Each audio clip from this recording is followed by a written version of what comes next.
Kalau ditanya ada kemungkinan ada.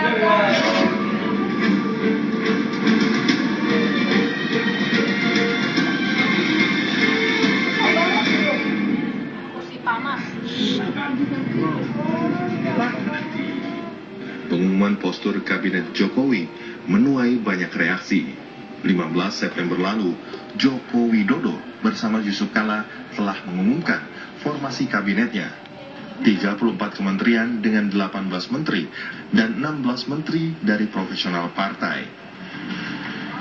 Meski belum menyebutkan nama profesional partai yang akan menempati kursi menteri, namun sudah dapat dipastikan jika 16 menteri tersebut akan berasal dari partai-partai pendukung Jokowi JK pada ajang Pilpres lalu.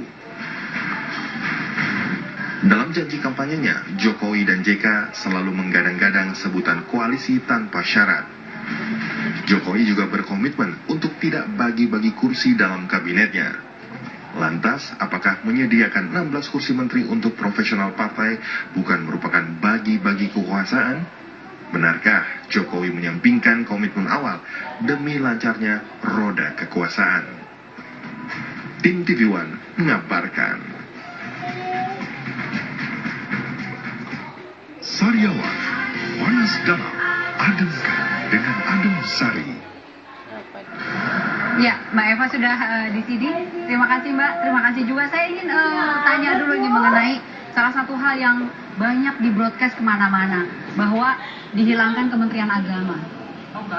Nggak benar ya? Sudah diklarifikasi oleh Pak Jokowi sendiri bahwa masih tetap ada dengan nama yang sama. Ada yang mengatakan jadi Kementerian Zakat, Kementerian Kementerian ini. Ternyata di sosmed tidak pernah ada rilis resmi dari transisi ya. Dan kemarin Mbak Rini sudah mengklarifikasi, Pak Jokowi menguatkan klarifikasi tersebut. Bisa muncul hal seperti itu tuh dari mana? Ya ini investigasi nggak? Oh enggak. Udahlah, kita energinya fokus kepada persiapan transisi aja. Nggak usah melayani gangguan-gangguan sesaat seperti itu. Ada beberapa nama kementerian yang berubah mungkin Mbak? Ya betul, ada 6 kementerian yang berubah. Misalkan satu Kementerian Maritim ya, itu dari kelautan, kemudian juga ke daerah tertinggal jadi satu. Lalu ada Kementerian Kedaulatan Pangan yang dulunya adalah pertanian. Terus disesuaikan dengan nawacita sih. Ini saya mumpung karena Mbak Eva sudah menyinggung soal maritim ya. Kemarin saya ngobrol sama Pak Adi Aksadaul. Menurut Pak Adi Aksadaul, kalau misalnya kelautan perikanan itu digabung masuk ke dalam maritim, itu apakah mungkin dilakukan seperti itu? Karena maritim itu base-nya itu adalah pertahanan kan, biasanya kan seperti itu. Nah kalau misalnya kelautan perikanan ini kan ibaratnya kan resources yang ada di bawah laut kita dan lain sebagainya gitu. Ini saya hanya menyampaikan saja statement dari Pak Adi Aksadaul kemarin. Ya karena kita memaknai maritim memang harus komprehensif ya Mas, termasuk kerisauan Pak Jokowi adanya illegal fishing.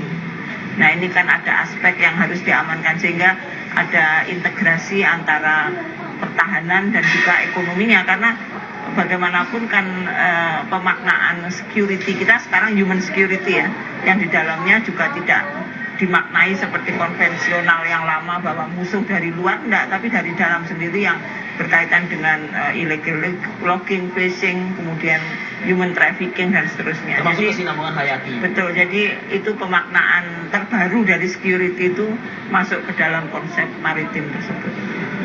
Dan kemudian ada perbandingan 18-16 gitu ya Mbak ya. Itu semua nama-nama sudah sampai berapa persen yang menempati kursi-kursi ini gitu. Kalau nama-nama saya yakin sudah ada, karena pembicaraan di antara para ketua parpol dengan Pak Jokowi JK juga intensif, dan seperti yang dikemukakan Pak Jokowi sejak awal, untuk yang dari parpol endorsement langsung dari ketua umum. Dan saya yakin nama-nama sudah ada dan sudah bocor di mana-mana kayaknya. Iya, ada nama Eva Sundari di dalamnya. Ya tapi saya jangan ditanyakan. Saya komen dulu. Itu perlu mana itu. Oke, tapi lagi-lagi ini tadi karena saya mengutip koran yang dibaca oleh Mas Hendri begitu. Akankah mungkin partai politik yang mengusung Jokowi JK begitu akan melakukan perlawanan dari ide Jokowi sendiri, ide presiden terpilih sendiri begitu. Seperti contohnya PKB. Muhaimin Iskandar digadang-gadang masuk lagi begitu ya. Tapi kan Pak Jokowi kan minta kan tolong ditanggalkan atau ditinggalkan jabatan ketua umum, jabatan partai politik begitu.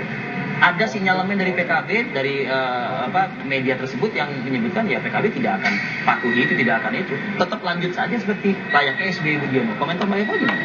Ya kalau mau sistem presidensial tetap prerogatif ada di Pak Jokowi ya, Pak Presiden, dan saya sih masih berpikiran positif akan ada semacam titik temu ya.